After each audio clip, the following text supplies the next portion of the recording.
Les vraies voix Sud Radio, 17h-20h, Philippe David.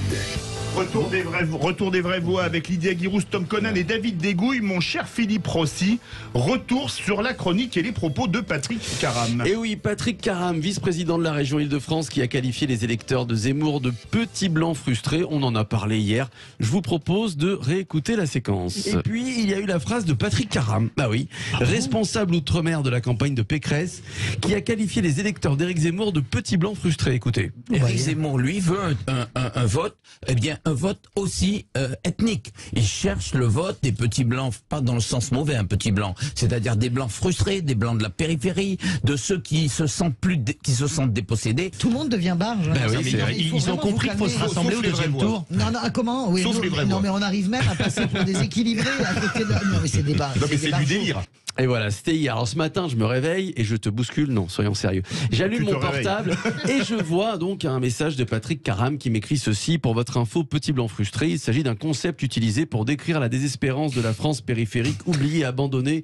Je vous renvoie à l'ouvrage Les Petits Blancs qui a fait grand bruit en 2013. À votre dispo pour en parler cordialement, Patrick Caram. Bonsoir à vous, Patrick Caram, qui est avec nous. Bonsoir. Bonsoir. Bonsoir, monsieur Caram, vice-président de la région Île-de-France. Alors, je rappelle que ce sont bien vos propos qu'on vient d'écouter. Effectivement, les petits blancs écrits par Aymeric Patricot, les Français de la France d'en bas en rupture avec les élites. C'est donc un concept de cet auteur en 2013. Patrick Caram, c'est ça que vous avez voulu utiliser en utilisant ce terme petit blanc?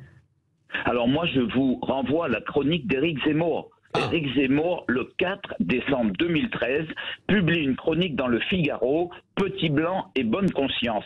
Et en fait, c'est une chronique où il valorise, il rend hommage à Aymeric Patricot, dont il reconnaît la justesse du débat qu'il a lancé.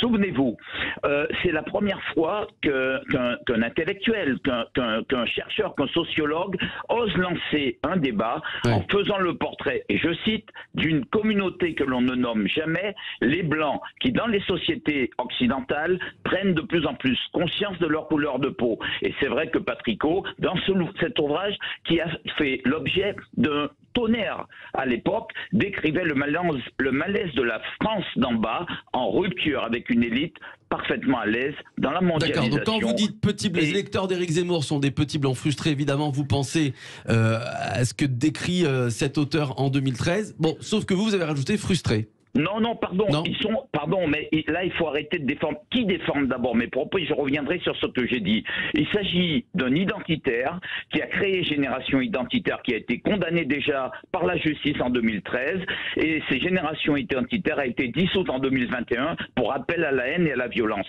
Et je rappelle que Génération Identitaire avait comme donateur le terroriste Brenton Tarrant, qui a assassiné 51 musulmans à Christchurch. C'est pas la première fois qu'il fait ça. D'accord, mais la petit blanc frustré, c'est vous qui l'avez dit. C'est vous qui l'avez dit, on vous a écouté. C'est précisément ce que dit l'ouvrage, et c'est précisément ce que dit Éric Zemmour. Frustré de sentir que la France leur échappe. Frustré comme moi je le suis. Moi je suis d'origine étrangère, mais je suis guadeloupéen. Ouais. Je suis frustré, et dans toutes mes chroniques, allez chercher sur Internet tout ce que j'ai écrit. Je suis frustré de voir que la France n'est plus la France. Je suis frustré de voir que notre identité, celle pour laquelle toute l'histoire de France, autour de laquelle toute l'histoire de France s'est construite, eh bien je suis frustré de voir que cette identité-là est reniée par une partie des élites. Je ne l'accepte pas. Et cette frustration-là, je la comprends parfaitement, je l'ai dénoncée. Comme j'ai dénoncé monsieur, et je l'ai écrit, le racisme anti-blanc. Vous voyez, moi j'ai pas de complexe avec ça, parce qu'il faut nommer les choses.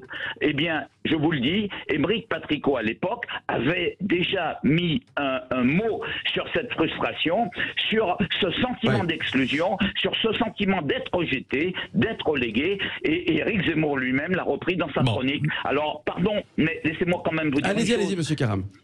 Cette espèce de procès que l'on fait systématiquement et qui a été repris par Jérôme Rivière. Moi, j'aimerais que vous puissiez organiser un débat entre moi et Jérôme Rivière, qu'on puisse s'expliquer. C'est pas la première fois qu'il me prend pour cible, toujours à tort. Moi, je vous le demande si vous en êtes d'accord et s'il ose le faire. Parce qu'à mon avis, il va se terrer dans son trou comme un crabe. Je demande de l'affronter sur vos antennes. Très bien. Parler un peu de le message est passé. Le message est passé. Le message est passé. Merci à vous, Patrick Caram. Merci donc d'avoir réagi à cette chronique d'hier et on vous a laissé la parole. Évidemment, j'aimerais juste terminer sur la phrase prémonitoire de la semaine. Elle est signée Valérie Pécresse, interrogée par nos confrères de France Info. Valérie Pécresse explique qu'elle regarde beaucoup de films. Écoutez la suite. Mais moi, je suis une cinévore absolue. Même en ce moment ? En ce moment, c'est un peu plus dur, je vous cache pas. Mais dans 2 mois, je me rattraperai.